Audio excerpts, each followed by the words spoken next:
everyone, it's Hairyfrankfurt and I bit a dude's ear. Today's video is a story time about my mistakes so that you don't have to make the same mistakes and you can still learn the valuable lesson from the fact that I made this mistake. Oh, where to begin? This story involves alcohol and apparently drugs and violence. So strap yourself in. I'm hoping it won't be too long, but there is obviously a valuable lesson at the end of this. So the night begins. I had decided upon my breakup that I was going to put myself out there, not in a sexual way obviously, but in the kind of like socializing and making friends kind of way and going out and spending time on my own and shit. There was a post on Facebook by one of the bars that I follow on Facebook and they were having a uni holiday party thing and I was like, hey, I'm a uni student, I'm on a holiday, I'm gonna go to this. I didn't realize how few people would be going and I didn't realize how terrifying it is to go out on your own and how little I really wanted to do this. So I decided, you know what, I'm gonna invite one of my friends from work who is going through a similar situation to me in the whole breakup thing and relationships being fucking retarded. So I thought we could bond on this experience and meet people. I don't know what the fuck I was thinking, but I was like, hey, you're a friend and I'm going out, so come with me. Also, he is a man. Not that there's anything wrong with that. So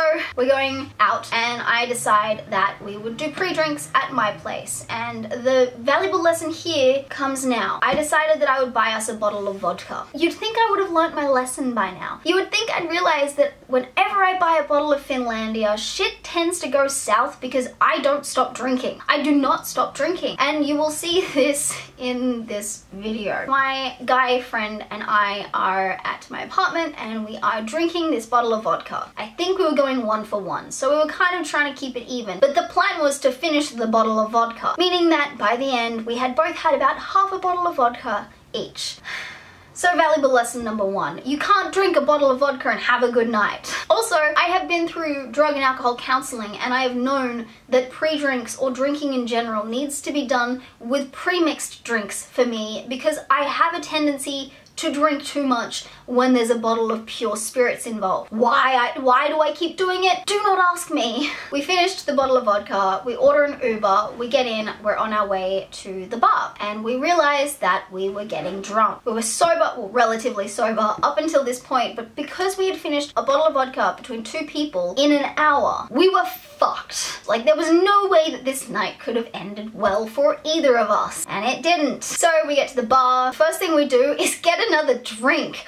Why the fuck? So the first thing we do is we order another drink at the bar and then we go find a place to sit down near the dance floor where no one is dancing, by the way. There's no one there and we're sitting in this booth, dancing, sitting down, and then we obviously realize we're drunk enough to dance. So we get up and we dance. We're the only ones there. So we're dancing and I'm getting bored of having only the one dancing partner and it's really lonely in the room with the dance floor. So I decide to go to the bar, not to drink anymore. I'm done drinking. Well, stretch. I decided to go to the bar to get people to dance with. So I go, there's only guys there. There's literally only guys. What do? I invite all of them to come dance with me, and one of them does. I won't say whether he was attractive or not. Now, the one person who did decide to dance with me just so happens to be a 20-year-old boy. And for those of you who are unaware, my brother is turning 19 this year, and I am 24, and I feel like that is a bit of an age gap. But this 20-year-old boy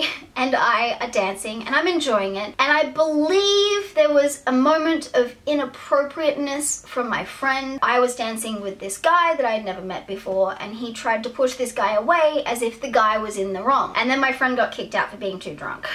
And he was meant to be my sober friend. So I'm there on my own with guys. No females decided to come to this thing except for me. Good one. So I'm dancing with the 20-year-old and he decides to buy me another drink. So we go and we sit near the bar just to talk, and then I am in a group chat that my ex is in and I am drunk texting everyone. By the way, there is a staff member for my university in this group chat. So I'm in this group chat, I'm texting everyone telling them that they need to come out, and my ex is the only one replying. And he's saying that he was shopping and he's not going to come out, and so I called him gay. I was calling him names in the group chat to exert my dominance, which by the way will show up again throughout this video. But I'm exerting my dominance, I'm peeing all over the place, I'm marking my territory, and I'm making a fool of myself in group chat. In fact, at one stage I said that I was supposed to be on my knees. Then I end up personal messaging my ex, which was something we had told each other we would not do.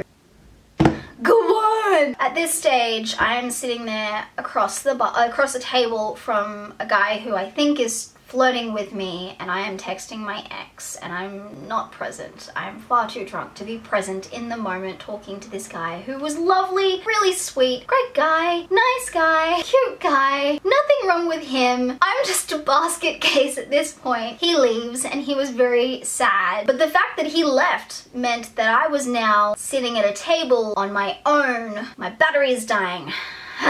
So I'm sitting at this table on my own, I need to hurry this up, and these other guys come up and they have drugs. One of them is a drug dealer, one of them I don't know, well actually I didn't know any of them. One of them was a drug dealer, one of them was a guy who apparently had the hots for me, and another guy was just a guy who was there for drugs. So the guy who has the hots for me says, hey, I'm gonna go to the bathroom, I'm gonna take some drugs, you follow me, you take the drugs as well, then we get kicked out. By the way, don't do drugs, this is lesson number 2. 1, don't take drugs. 2, don't take drugs from strangers. 3, don't take drugs from, don't spend time with strangers. We end up getting kicked out, we try to get other places, I'm way too drunk, I fall over, I fuck up my knee, and it's raining, and we're trying to get into other bars, and I lose all of my cards somewhere along the way, so I need to get all of my fucking cards replaced at this stage. And so we're doing all of that, and then we end up in a fucking hotel room. A hotel room, honey. Now, before we get to this hotel room, by the way, they wanted us to get into the casino, and they wouldn't let us because I was too drunk. Which, I mean, I'm not denying that I was way too fucking drunk. I was. My knee was so fucked up that we had to ask 2 crackies, literal homeless fucking crack junkies, like meth heads, like I don't know what they were on, but they were monted, honey, and they asked for money and I gave them money. But we needed to ask them where a tap was to clean up my knee because it was very obviously bleeding a fuck ton. Like a metric fucking fuck ton. Then we end up at a hotel room. I am a small female, I am heavily intoxicated, I had taken drugs with these people, and I was on my own. And there were 3 guys. Again, lesson number 3 are we up to? Don't go into hotel rooms with strangers. And then one of the guys keeps touching me inappropriately and I tell him to get fucked. And I say, do you want to fight? And he's like, do you want to fuck? And I said, no, but do you want to fight? And he goes, oh no, do you want to fight then fuck? And I was like, no, but I can fucking hold you up on the fight part. And then it passes. And then it comes back and he's touching me inappropriately. I'm like, you need to fight. Like, we need to fight. So we end up fighting. Again, I am a small female in a hotel room alone with 3 guys that I do not know, one of which is in a physical altercation with me. And I lost. I think he kind of gave up on me. I don't really remember the fight. All I remember is not having my earring when I woke up the next morning. Not that I really slept, because fucking why would you sleep in this situation? Now we get to the really, really, really good part of the story where I actually bite a dude's fucking ear. I need to be quick because my battery's gonna die and I'm not telling the story again. Once I've told it, it's done. I start this fight again because he was bending over or some bullshit and I came up behind him and I bit his ear and I screamed into his ear, bend over bitch, you're my bitch, bang the fuck over bitch, who's bending over now bitch? And after that they left. And it was just me and one guy who apparently was attracted to me. So I think lesson number 4, don't bite guys' ears? I don't know. I think the last lesson is you can't get into fights with big dudes on your own as a small female. But I think I won because they left. Yeah, so I realized somewhere during the first fight that I was in a fight with a guy in a hotel room with 3 guys, none of which that I knew, all of which were bigger than me, all of which could very easily dominate me and do bad, bad things to me. And I only knew this because I started a fight with one of them, and the fight was, yeah, fucking... Anyways, I bit a dude's ear. The moral of the story, guys, know your limits. Realize that being drunk isn't actually that fun. And pick a better sober friend. And don't go to hotel rooms with guys. And don't do drugs with strangers. Maybe just avoid doing drugs at all. So I think, you know, if YouTube wants to give me shit for this video, you can obviously tell that I'm making this video not for promotional material, but as a PSA. Like, this is a public service announcement. I am teaching you a lesson. This is for harm reduction purposes. This is for minimizing the damage of illegal things. And let's just hope that the cops don't watch this. No, let's just hope that the dude that I bit the ear of doesn't watch this and then press charges. But I mean, if he does, he's like a druggie, so... Oh god, I'm a bitch! Sorry. If you guys want more lighthearted videos like this, make sure you subscribe wherever that button is and click on the other videos and check them out. I'm sorry that the lighting's changing and I'm sorry that I had to rush through this video, but I hope you guys enjoyed it and I won't bite anyone's ear today. Bye guys.